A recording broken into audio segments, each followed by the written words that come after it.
Hello दोस्तों, कैसे हैं आप सब। स्वागत है आप सभी का फिजिक्स बाय मास चैनल पर। बच्चों, हम लोग HCV सर द्वारा, हरीश चंद्र वर्मा सर द्वारा लिखी गई कंसेप्ट ऑफ फिजिक्स के हर एक सवाल को सोल्व कर रहे हैं। उसके डिटेल्ड सॉल्यूशन हम इस सीरीज में देख रहे हैं। तो बेटा, आज हम चैप्टर 1 के इंट्रोडक्शन ऑफ फिजिक्स के ऑब्जेक्टिव 1 को डिस्कस बेटा करने वाले हैं। तो उम्मीद करता हूं आप सभी ने ऑब्जेक्टिव 1 के क्वेश्चन 1 to 6 अच्छे से अटेम्प्ट कर लिए होंगे।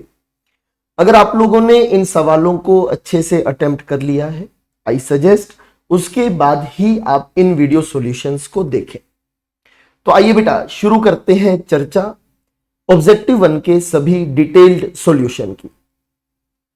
तो आइए देखेंगे।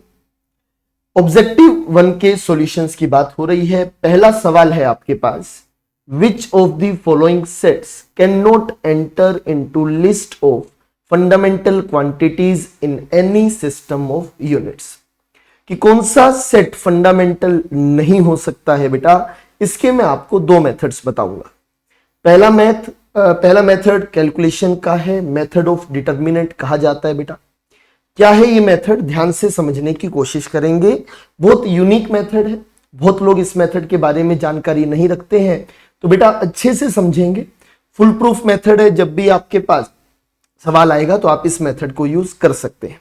हालांकि इसके बाद मैं आपको एक सेकंड मेथड भी बताऊंगा, उसके थ्रू भी आप फंडामेंटल सेट ऑफ क्वांटिटीज को पहचान सकते हैं। तो चलिए शुरू करते हैं। देखिएगा, पहला ऑप्शन है लेंथ, मास और वेलोसिटी, क्या ये फंडामेंटल हो सकती हैं। तो पहले मेथड ऑफ डिटर्मिनेंट से देखेंगे। यहां पर हमने तीन बेसिक क्वांटिटीज m, l और t लिख ली, जिन पर ये तीनों क्वांटिटीज डिपेंड करती है। लेंथ की डायमेंशन l होती है, मास की m और वेलोसिटी lt-1। तो यहां पर इन तीनों के नीचे 3/3 की एक मैट्रिक्स बनाई बेटा। उसके अंदर आपने पावर्स लिखी, डायमेंशंस लिखी। लेंथ की डायमेंशन मास में 0, लेंथ में 1, टाइम में 0। मास की डायमेंशन 1 0 0 एंड वेलोसिटी की डायमेंशन 0 1 -1। ध्यान दीजिएगा, ये लिखने के बाद आप कैसे सोल्व करेंगे उसकी बात कर रहा हूं। आप एक साइड से चलना शुरू करेंगे। मैं सबसे पहले 0 लिख रहा हूं बेटा। जैसे 0 लिखा उसके आगे सोल्व करने की जरूरत नहीं है, क्योंकि 0 के आगे सारी कहानी खत्म। नेक्स्ट इसी रो में आगे बढ़ेंगे बेटा। 0 के बाद कौन मिला आपको, 1। तो बेटा ध्यान रखिए, 0 लिखेंगे तो +0, उसके बाद -1, then again +0। Plus minus plus के साथ चलते हैं। मैथ्स में आप एक चैप्टर पढ़ेंगे बेटा, मैट्रिसेस एंड डिटर्मिनेंट्स। वहां पर आपको ये सोल्व करना और अच्छे से सिखाया जाएगा। जितनी जरूरत फिजिक्स में है इस मेथड में, उतना मैं आपको सिखाने की यहां पर कोशिश कर रहा हूं। सबसे पहले पहली टर्म बेटा 0 लिखी, आगे कुछ लिखने की जरूरत नहीं है। 1 लिखोगे तो 1 के साथ क्या लगाना है बेटा, माइनस। प्लस माइनस प्लस इस ऑर्डर में चलेंगे। -1 लगाया बेटा, ब्रैकेट बनाएंगे। 1 के कोरस्पॉन्डिंग रो और कॉलम को खत्म किया। अब आपके पास यहां पर ये 4 टर्म्स बनती हैं, 1 0 0 -1।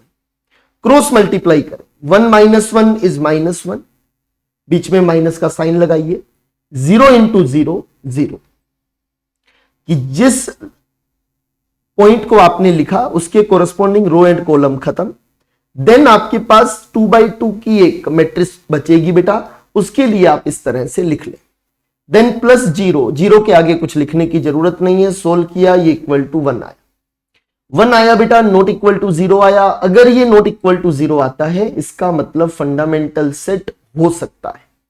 अगर इक्वल टू 0 आ जाता मतलब ये फंडामेंटल नहीं होता। जैसे देखें बेटा, लेंथ, टाइम, वेलोसिटी।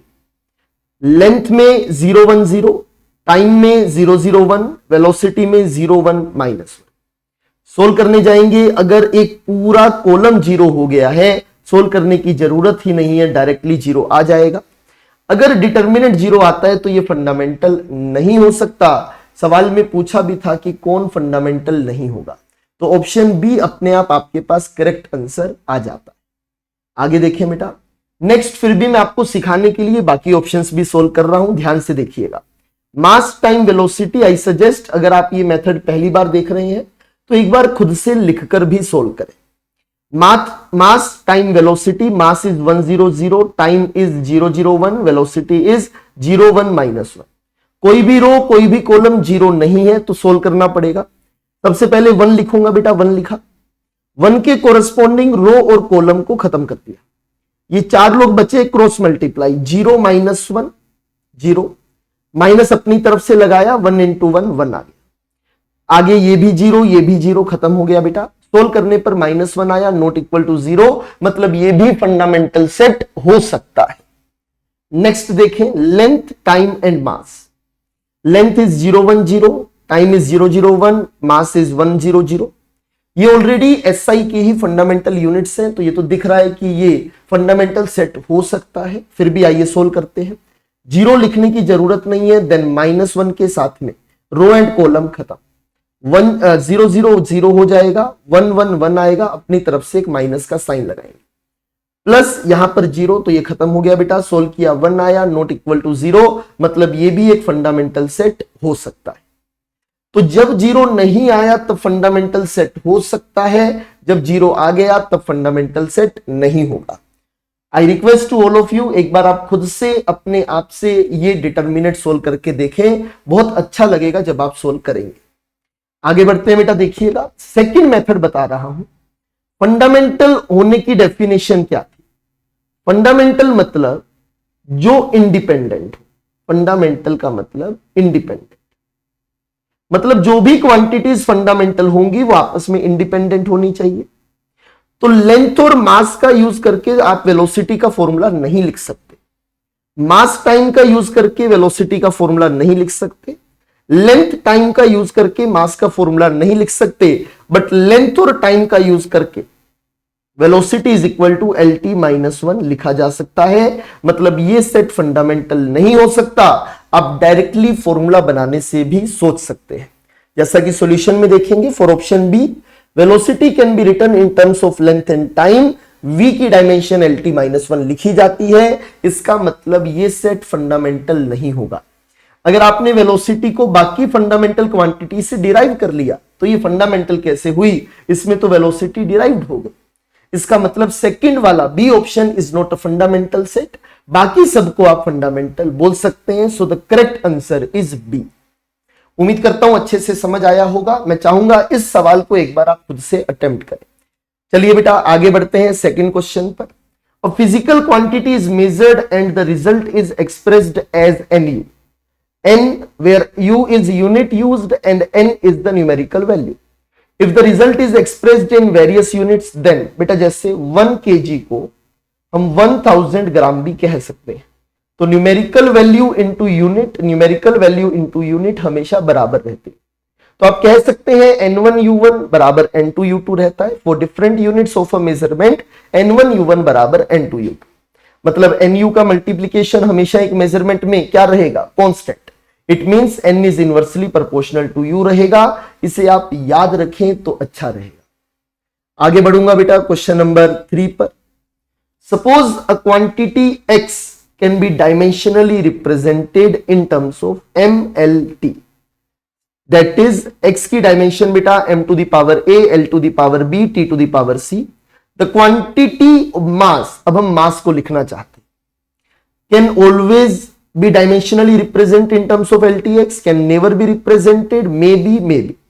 तो आइए रिप्रेजेंट करके देखते हैं बेटा. मास का फॉर्मूला बनाऊंगा तो x L - B T - B इधर चले जाएंगे, और m की पावर a थी तो नई पावर 1/a आ जाएगी. बट अगर बेटा पावर 1/a लिखेंगे तो ध्यान रखिए डिनोमिनेटर में 0 नहीं होना चाहिए, तो a should not be equal to 0. तो ऑलवेज कैन बी रिप्रेजेंटेड, गलत. कभी रिप्रेजेंट नहीं करेंगे, गलत. मे बी रिप्रेजेंटेड, अगर a 0 हो, a 0 हुआ तो नहीं कर पाएंगे, तो मे बी रिप्रेजेंटेड अगर a 0 नहीं हुआ. So D option will be your correct answer. अच्छा सवाल है, फ्रेमिंग ऑफ द क्वेश्चन यहां पर अच्छा है. उम्मीद करता हूं आपको क्लैरिटी के साथ समझ आ गया होगा. अगले सवाल पर बढ़ेंगे. अ डायमेंशनलेस क्वांटिटी की कोई यूनिट नहीं होती बेटा. हो सकती है आपके पास दो quantities, plane angle and solid angle, ऐसी क्वांटिटीज हैं जो कि सप्लीमेंट्री क्वांटिटीज और सप्लीमेंट्री यूनिट होल्ड करती हैं, जो कि डायमेंशनलेस है. तो पहली बात गलत. Never has a unit, always has a unit जरूरी नहीं है. डायमेंशनलेस कांस्टेंट्स की कोई भी यूनिट नहीं होती। मे हैव अ यूनिट, सही बात, डज नॉट एग्जिस्ट तो वैसे ही गलत हो गया। So supplementary quantities are dimensionless but have units. For example plane angle की यूनिट रेडियन और सॉलिड एंगल की unit steradian. Next question, a unitless quantity, अगर यूनिट नहीं है तो डायमेंशन नहीं हो सकती। Never has a non zero dimension, हमेशा जीरो डायमेंशन होगी, नॉन जीरो डायमेंशन नहीं हो सकती, सही बात। हमेशा नॉन जीरो होगी, गलत बात। हो सकती है, नहीं हो सकती, गलत बात। डज नॉट एग्जिस्ट, गलत बात। If a quantity is unitless then it must be dimensionless, ध्यान रखें इस बात को। ऑब्जेक्टिव 1 के आखिरी सवाल पर आते हैं बेटा, ध्यान दीजिएगा। यहां पर जिन लोगों ने कैलकुलस कभी नहीं पढ़ी है उन लोगों के लिए बताऊंगा बेटा, चैप्टर 2 के already line by solution, line by line videos explanations मैं अपलोड कर चुका हूं, आप उन्हें अच्छे से देखें। वहां पर मैंने इस सिंबल का मतलब ऑलरेडी बता दिया है, दिस इज एक्चुअली इंटीग्रेशन। ठीक है, इंटीग्रेशन की इसमें हम यहां पर बात कर रहे हैं। देखेंगे बेटा, इन्होंने कहा n की वैल्यू बताइए, a to the power n है, उसकी वैल्यू बतानी है, n की वैल्यू। तो डायमेंशनली दोनों तरफ इक्वेट होना चाहिए। तो बेटा एक बात यहां पर देखें, साइन इनवर्स मतलब ये एक वैल्यू है, ये डायमेंशनलेस है। अगर ये डायमेंशनलेस है तो बेटा x बाई ए की डायमेंशन 1 से मैच होनी चाहिए by the principle of homogeneity. तो अगर ऐसा होना चाहिए तो a की डायमेंशन वही है जो x की है, एक बात ये समझ आ गई।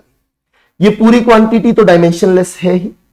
LHS की डायमेंशंस लिखने जा रहा हूं, ऊपर लिखूंगा dx की डायमेंशन, नीचे लिखूंगा बेटा 2ax और x स्क्वायर तो सेम है, तो रूट x स्क्वायर की डायमेंशन। तो dx by root x square की डायमेंशन लिखने जा रहा हूं। dx होता है बेटा चेंज इन x, तो डायमेंशन तो x की ही आएंगी। डिवाइड में रूट एक्स स्क्वायर तो अगेन डायमेंशन ऑफ x आएंगी। यहां पर a to the power n है, पर a तो x के बराबर है dimensionally, so it can be written as x की पावर n। एक तरफ बन गया बेटा x डिवाइड बाय x, दूसरी तरफ बना x की पावर n। यहां से समझ आ रहा है बेटा x की पावर 0 होनी पड़ेगी, तो n बराबर आंसर आ गया 0। Option A is your correct answer. तो इस प्रकार से बेटा यहां पर आपके पास में मैं डिटेल्ड तरीके से ऑब्जेक्टिव 1 को डिस्कस कर चुका हूं। कहीं भी फिर भी आपको डाउट्स हैं तो आप डिस्कस कर सकते हैं, कमेंट कीजिए, हमारी टीम आपको जरूर रिप्लाई करेगी। अगली वीडियो में बेटा आपके साथ में ऑब्जेक्टिव 2 डिस्कस करूंगा। हर मंडे एंड हर थर्सडे दोपहर 2 बजे आपके पास में सॉल्यूशंस की वीडियो आएंगी बेटा, और डेली रात के 12 बजे मिडनाइट आपके पास में regularly line by line HCV की वीडियोस पहुंच रही हैं। अच्छे से पढ़ें, उसके रिव्यूज दें, और आप क्या बेटरमेंट चाहते हैं उसकी हमें जानकारी दें।